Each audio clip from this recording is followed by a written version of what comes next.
end is almost coming into sight, and they're running out of time. Your decision on a dime has you gliding through the sky, and they're praying that you fly on. Didn't go as planned, but you knowing where to land, so you sticking out your hand while you hit it, cheering. Fans, commentators in the stands going in a freaking trance when you're Praise to the pylon. Greetings, greetings, greetings. Last week, there obviously wasn't a show. You know, it's getting to that point in the semester where everything's getting hectic. YouTube isn't paying me, but my degree hopefully will, so. Anyways, I have been keeping up with football. We're reaching that midpoint of the season where everyone is starting to separate themselves. Everyone is pretty much what they are at this point, which is absolutely great. You know what the NFL is at this point? The NFL is an inconsistent league. I mean, it's safe to say the Patriots are currently the gold standard, along with, surprisingly, the Dallas Cowboys. But then when you move past those teams, everything is wide open. Ratings may be down, but it is an interesting season, and I want to address that right now. See, I started to ponder, how can NFL ratings possibly be down when they're making the most money they've ever been making? You got oversaturation, you got Kaepernick taking a knee, the election, what have you. Then I started to think, the game is more accessible than it's ever been. I started to reflect on myself personally. I don't watch football on cable. I'm a college student. I'm on the go constantly. There's always something to get done. I don't necessarily have the time to sit down on the couch and watch the game on TV. Especially when there's a game playing that I'm not necessarily interested in. I watch an NFL mobile. Shout out to Verizon. I watch on online streams while I'm doing homework, even occasionally on Twitter. We are a world that is constantly on the go. So considering that fact, the fact that people don't necessarily sit down at the TV anymore, particularly my age group, I wouldn't worry too much about cable ratings being down. People are watching. But that's just my own little theory. I've maybe watched 2 games on cable all year, but I'm still up to date on what's happening for the most part. Another thing that people have been complaining about is field goal kicking. Am I missing something? We've had back-to-back weeks where we've had the games tied due to poor field goal kicking. Okay. That helps with the unpredictability that is reigning over the NFL right now. I'm certainly intrigued. If you want to change the overtime rules, then okay, go ahead. But to just suggest to get rid of kickers and field goal kicking and the extra points, why? The NFL made a great decision in pushing the extra point back, and if I were them, I'd push it back even further after this season. Kickers are finally earning their money, and for the idiots that say kickers are irrelevant, I want you to go say that to Tom Brady's face. I want you to ask Tom Brady how vital a kicker is to a franchise's legacy. Kickers are specialists, yes. But so are quarterbacks, so are linemen, so are cornerbacks, and so forth. If you're one of those morons who say that kickers are irrelevant because they only have one job and anyone can do it, then tell me this. What other position could Tom Brady play? Exactly. Kickers nowadays are going to earn their money more than ever, and it adds to the excitement of the game. Roger Goodell made a good move in moving the extra point back, and if I were him, I'm going to move it back even further. Because nowadays, the extra point is actually relevant. It gives these specialists a place on the roster that is meaningful. I love the move. It's going to force kickers to hone their craft even more, and in the end, we get better, more evolved, more improved football players. And for those of you who are mad at the games that come down to field goal kicking, tell your offense to do their jobs and punch it into the end zone.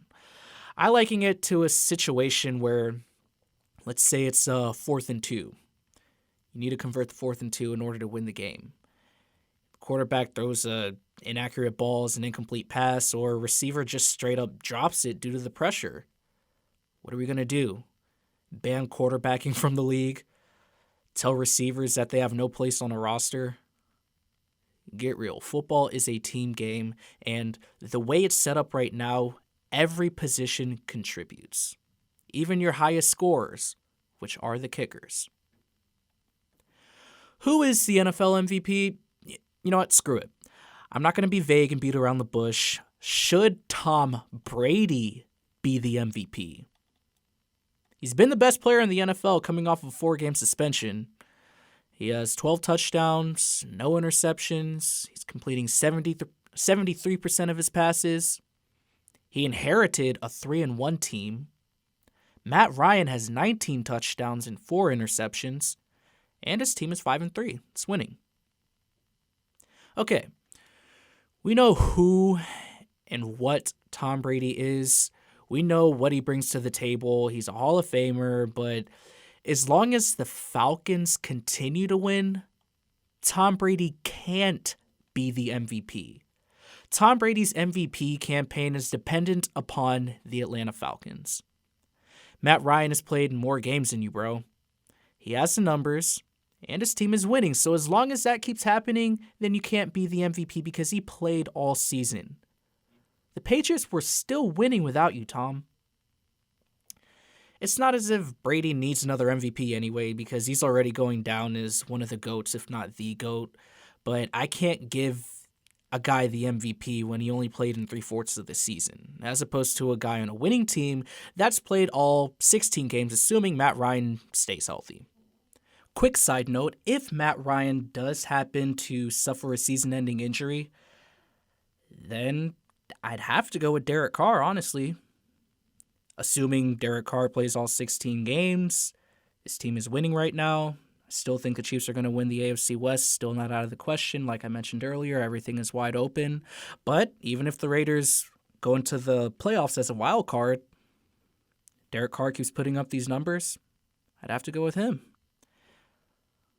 Patriots have been the epitome of NFL excellence for a number of years. But this season, the epitome of NFL excellence has been the Patriots and the Dallas Cowboys. Dak Prescott played his worst game of the season, yet still put together his best game of the season. See, this is what I wanted to see. I wanted to see him go against someone finally. I wanted him to feel that pressure. I wanted to see him up against a tough defense that is capable of making him look human. And he did. He came, he saw, he struggled, yet he conquered when it mattered most. Remember when I said I needed to see the Vikings go into Philly just to see how real they are? And speaking of which, the Vikings just lost to Chicago, so yeah. I also needed to see the Cowboys go against the Eagles to see how real they are, and I have to say they're real.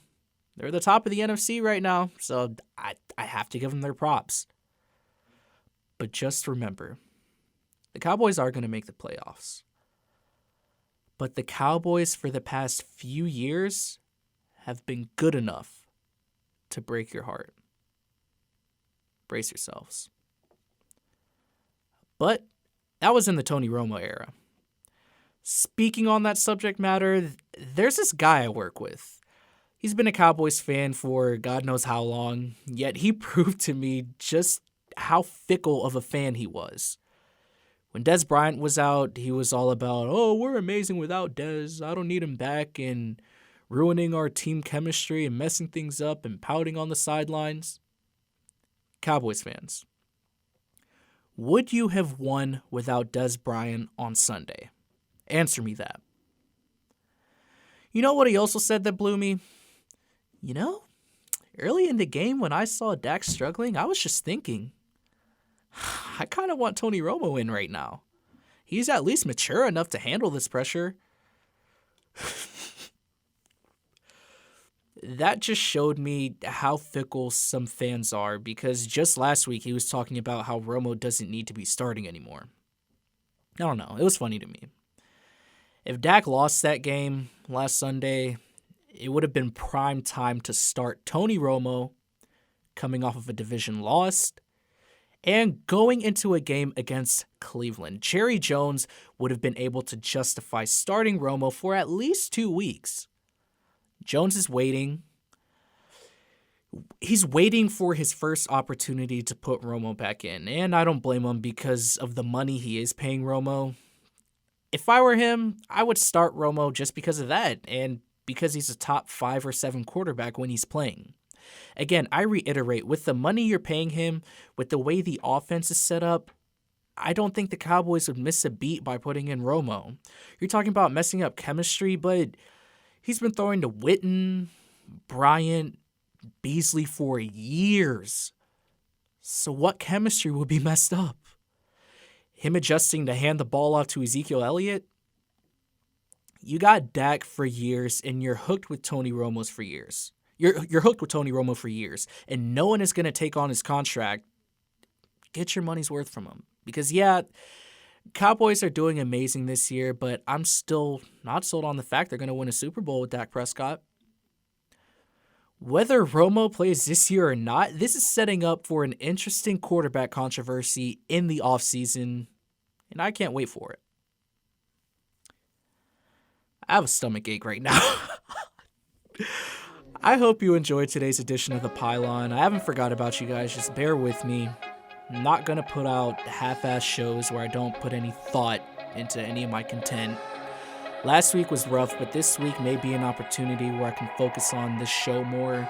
If you want to see some of the work I've been doing at school, just let me know. I'll upload it so you can see what I've been working on. And speaking of school, I attend Liberty University, and people have been on edge with the election coming up and my school's president endorsing Donald Trump, which is very contrary. It's crazy hearing people's opinions on this election. Word of advice, don't let anyone sway your opinion on who to vote for. Reason why, your vote won't matter anyway, because the Electoral College votes for you. Sorry for being negative. Yeah, I'm going to end this podcast right now. See you guys Thursday, maybe Friday. Who knows?